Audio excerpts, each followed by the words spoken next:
Happy New Year, gang. Congestion and all, fighting this cold here.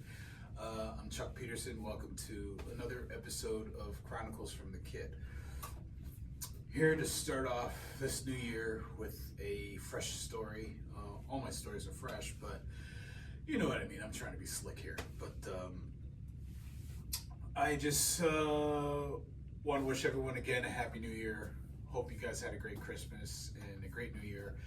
And I hope the rest of the year goes great for you guys.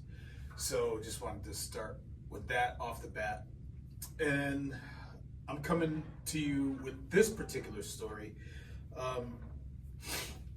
I had gotten a call from a friend of mine, probably back in 2008, 2009, 2010, somewhere around there. I was teaching drums at a school at the time, and I'd gotten a phone call at the school, and he had asked me if I wanted to be a part of a drum line and put the drum line together for a concert that was happening that coming Sunday. I think he called me on a Monday, and I told him, I said, I don't think I could do that because I had a gig at the time. I told him I had a gig at the time, and I was playing with, I don't remember who I was playing with. It was so long ago. But I think we were doing something at Toad's place or something, rather, I don't remember. But so he told me who the band was, and I said, look, I won't be able to do it, but I said, let me think about it and let me get back to you, and I'll come up with something, I'll come up with someone, because I don't think I could put together a bunch of different drummers that I would have liked to put together for this in that short of amount of time, because we were all very busy, and a lot of them, this was a gig that was on a Sunday again, so a lot of them were playing at church on Sunday afternoon or whatever. So there was no way I could pull that together. So I was living in Cheshire at the time, and Cheshire, Connecticut at the time, and so I would go to the track every morning and go for a run at the high school, Cheshire High School. I'd go for a run there, and I would hear the marching band practicing, and I would hear the drum line some days practicing on their own, and it sounded phenomenal. So I would go up to the band director after I was done running, and I said, man, your band sounds great. They sound tight. He goes, thank you so much. He goes, don't tell them that though. I don't want them to get a big head, and I need them to keep practicing. I said, okay, I got it. So they were the ones I thought of, that drum line, the Cheshire High School drum line at that time, to do this show. So I had called a friend of mine whose daughter went to Cheshire High School at the time, and the daughter picks up the phone, and so I said, hey, I always hear you guys practicing. You guys sound great.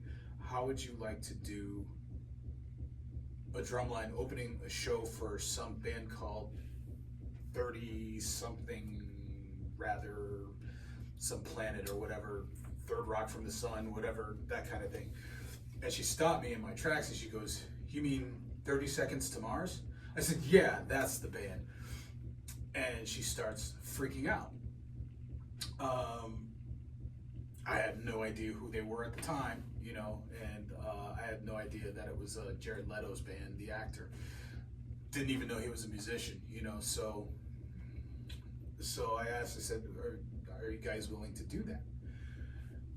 And she goes, I would love to do it. Let me talk to my band teacher tomorrow, and blah, blah, blah, blah, blah, all this stuff. So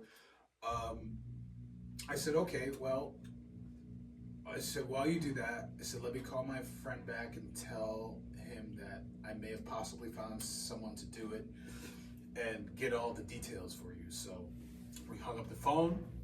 I got the details for my friend, and I get a call the next day from the band teacher at the Cheshire High School. I told him who I was, told him that, I'm the guy that always comes up to him after I'm done jogging, and it says that their band sounds incredible, and he immediately knew who I was, so that was cool. So I gave him the details and all that stuff, and he said, yeah, the kids are gonna do it, they're really excited. I talked to them about it today, and he said they were really, really excited about doing this, and he goes, I couldn't get them to focus. So I was like, okay, cool. So I said, I'll let my friend know, and that they got themselves, so let whoever is in charge of that show, to give them that information, and then you're well on your way. So the days roll on. I did my show that Sunday. Again, it was at Toad's place. I don't remember who I was playing for, and so I had seen my friend and their family, whose daughter was in the band, at church the following Sunday, and I had asked, I said, how did it go? And she goes, oh, it went absolutely wonderful. It was a lot of fun. It was a great experience. And she said the whole band was cool except for Jared. He didn't want to talk to anybody. But she goes, the rest of the band, they came up and introduced themselves and were really nice and kind and all that stuff. So it was cool. I'm glad it was a great experience for them, and I'm glad they got to do it. I'm glad I was able to pull that off for that band and for 30 Seconds to Mars, even though I never met them, probably never will. So that was just another story that popped up in my head, and I just like, oh, I should talk about that, because I totally forgot about that. So I will be back next month with another episode, a special episode for me and anybody who is fans of this particular drummer. Won't mention who it is, you're just gonna have to wait and see. So with that being said, I hope you guys have a great day, have a great rest of the month, and I will see you in February. All right, peace.